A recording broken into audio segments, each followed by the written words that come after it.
वो सीईओ को एक ही चीज़ सोचनी है बहुत क्लियरली कि क्या मेरा ये डिसीजन मेरे कंपनी को आगे बढ़ाएगा या नहीं।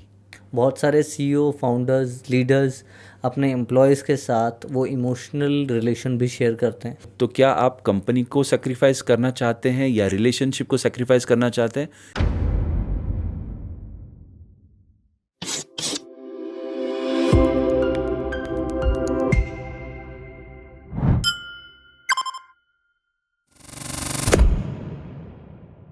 बहुत सारे डिसीजन लॉजिकली लेने पड़ते हैं। बहुत सारे सीईओ, फाउंडर्स, लीडर्स अपने एम्प्लॉयज़ के साथ वो इमोशनल रिलेशन भी शेयर करते हैं।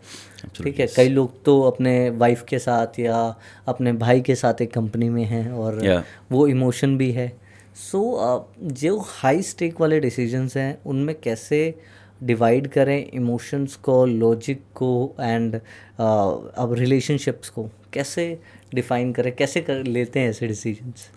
मेरे ना एक क्लाइंट की याद आ गई मुझे। हाँ, so this guy started at a very early stage. तो अर्ली स्टेज में क्या होता है ना कि बहुत जोश में थे, तो जितने भी लोग उनके फ्रेंड सर्कल में मिले, जितने भी लोग उनके रिश्ते में मिले जो उनको सपोर्ट कर सकते थे at whatever capacity they wanted और दे कैन, उन्होंने सबको ऑनबोर्ड कर लिया। अच्छा, आप वीडियो एडिट कर सकते हो, चलो आप भी आ जाइए। अच्छा, आप ऑपरेशन देखते हो, वो भी कर लीजिए। अच्छा, आप पैकेजिंग कर लेते हो, आप भी आइए। So with what ever salary they wanted, what ever distribution they wanted, they managed it. But इसका पॉइंट आके वहाँ पे आके इशू हुआ जब उन्होंने हमसे अप्रोच किया चेंज मैनेजमेंट पे। तो इन्होंने पूछा कि अरे आज मेरे पास ऐसे लोग हैं जो मेरे रिश्ते में हैं, हम घर पे बिज़नेस की बातें करते हैं, हम बाहर गए तो फिर भी बिज़नेस की बातें करते हैं, हमारे फ्रेंड सर्कल में भी सारे वही है जो हमारे बिज़नेस में भी हैं। तो आज बिज़नेस ये लेवल पे आ चुकी है कि it is become a stagnancy, कि जहाँ पे मेरे टीम में ऐसे नए नए लोग आ चुके हैं, हमने हायर कर चुके हैं, वो are better than my first line of influences in the company. And वहाँ पे ये बहुत ज़्यादा त्रस्त थे क्योंकि घर पे शांति नहीं है, बिकॉज घर पे भी बिजनेस की बातें होती है, कॉन्फ्लिक्ट्स भी होते हैं, बहुत सारे होते हैं। तो ये जब रिश्ते में कॉन्फ्लिक्ट्स होते हैं, रिलेशनशिप में कॉन्फ्लिक्ट्स होते हैं और वो बिज़नेस से रिलेटेड है, पैसों से रिलेटेड है, तो बहुत ज़्यादा परेशान थे। तो इन्होंने जब हमको पूछा कि चेंज मैनेजमेंट हमको करनी है तो क्या करना पड़ेगा, तो हमें कम से कम इनके साथ 1-1.5 महीना स्पेंड करना पड़ा टू सॉल्व हिज आइडियोलॉजी कि बिज़नेस में आप जब रिश्तेदारों को लेके आते हो तो एक इमोशनल बॉन्ड बन जाती है उनके साथ एक अलग तरीके से। और कोई एम्प्लॉयज़ ऐसे भी होते हैं कि जो टीम मेंबर आ चुके हैं एट अ अर्ली स्टेज और उनके साथ इमोशनल डिस्कशंस हो गए, इमोशनल डिसीजंस हो गए। तो जब वो परफॉर्म नहीं करते हैं या फिर कंपनी में इश्यूज पैदा होते हैं तो आप उन्हें उस लेवल पर मैनेज नहीं कर पाते। एब्सोल्युटली यस, क्योंकि एक अलग सा रिलेशन अपने बना चुके हैं। बट मैं एक ही चीज़ कहता हूँ यहाँ पे कि जीत, वो सीईओ को एक ही चीज़ सोचनी है बहुत क्लियरली कि क्या मेरा ये डिसीजन मेरे कंपनी को आगे बढ़ाएगा या नहीं। अगर वो डिसीजन है कि मेरे टीम मेंबर को या मेरे जो क्लोज सर्कल में जो लोग हैं जो मेरे बिजनेस में हैं, मैं इनको इमोशनली सेट कर सकता हूँ या नहीं। मैं एक चीज़ बार बार दोहराता हूँ क्योंकि मुझे पेप्सिको की जो फाउंडर है ना, उनकी याद आती है इसमें। She has taken brilliant decisions in her life, in their business. ये वो लेवल तक भी जा चुके हैं कि जिन्होंने अपने इन्वेस्टर्स या स्टेक होल्डर के साथ भी लड़के बुलाया कि नहीं, मुझे हेल्थ वाले प्रोडक्ट्स को आगे प्रमोट करना है पेप्सिको में। एंड वो दूसरे तरफ उन्होंने इमोशनल बॉन्ड भी अपने टॉप जो एग्जीक्यूटिव्स है, लीडर्स है, उनके साथ भी रखे हैं। वो बर्थडे को हैंड रिटन लेटर्स उनको शेयर करती थी।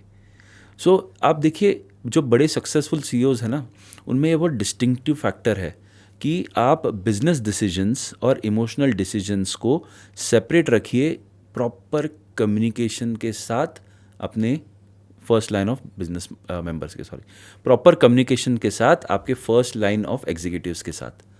तो ये जो बर्डन है ना कि मैं इमोशनली इनको कैसे कहूँ कि आप प्लीज़ अभी काम मत कीजिए, या फिर आप प्लीज़ ये लेवल पे आप मत काम कीजिए, या फिर आपका प्रमोशन अभी नहीं कर सकते हैं, या फिर आपकी रेम्यूनरेशन नहीं बढ़ा सकते हैं। ये जो मुद्दा, जो बात करने का जो एक सेगमेंट आता है ना, उसके बहुत पहले आप उसकी प्लानिंग कीजिए। यही होता है फाउंडर और सीईओ का माइंडसेट, क्योंकि वो साइट कर सकता है कि अगर ये ऐसे ही चला सिलसिला इमोशनल अटैचमेंट का, ये कहीं ना कहीं आगे जाके कंपनी में हर्डल ला सकते हैं। True. तो क्या आप कंपनी को सेक्रीफाइस करना चाहते हैं या रिलेशनशिप को सेक्रीफाइस करना चाहते हैं, या आप दोनों को नहीं सेक्रीफाइस करना चाहते हैं, तो एक प्रॉपर कम्युनिकेशन फ्लो आपको रखना बहुत ज़रूरी है, एक्सपेक्टेशन सेटिंग रखनी बहुत ज़रूरी है। तो इसका मतलब मैं ये समझूं कि अपने रिश्तेदार फ्रेंड्स के साथ बिजनेस नहीं करना चाहिए? कर सकते हैं अगर उनमें वो काबिलियत है आपकी बिज़नेस को समझने की, और वो एक बोलते हैं ना थिन लाइन, कि जब आप बिज़नेस ऑरा में हो तो आप बिज़नेस की बात करें, जब आप रिलेशनशिप में हो तो रिलेशनशिप की बात करें। बट आइडियली मैं ये सजेस्ट करता हूँ कि बहुत सारे ऑलरेडी जो बिज़नेस में आ चुके हैं रिश्तेदार या फिर क्लोज फ्रेंड्स, अगर बिज़नेस में दोस्ती हुई तो अलग बात है, पर दोस्ती के साथ अगर बिज़नेस स्टार्ट हुआ वो भी अलग बात है। तो हमें पिक्चर में सब दिखाते हैं, कायपुची में तो आपने देखा होगा कि चलो दोस्तों ने एक बिज़नेस स्टार्ट कर लिया, सब कुछ सेटअप कर लिया, बट रियल फैक्टर में आप देखिए ऐसे 10 अगर कंपनी चालू होती हैं, उसमें से 6 से 7 कंपनी बंद होती हैं यही चीज़ की वजह से, क्योंकि पर्सनल क्लैशेस हो जाते हैं। ट्रू।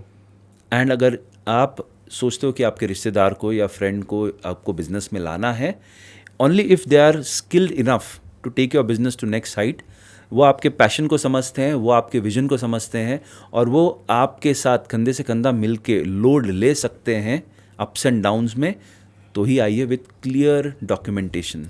और वो सेपरेट कर सकते हैं ये ऑफिस वाले सीईओ को और घर में आने वाले भाई को, कि Absolutely, yes. सेपरेट कर सकते हैं। Absolutely yes. मतलब आप दिन में बोर्ड रूम में बैठ भी सकते हैं और शाम को कंधे पे हाथ भी रख सकते हैं। इसका अगर डिफरेंस अगर आपको पता चल जाता है, या फिर आप मेंटेन करते हैं उनके साथ वैसा वाला ऑरा, वैसा वाला सिस्टम, तो आप डेफिनेटली बुलाइए उनको।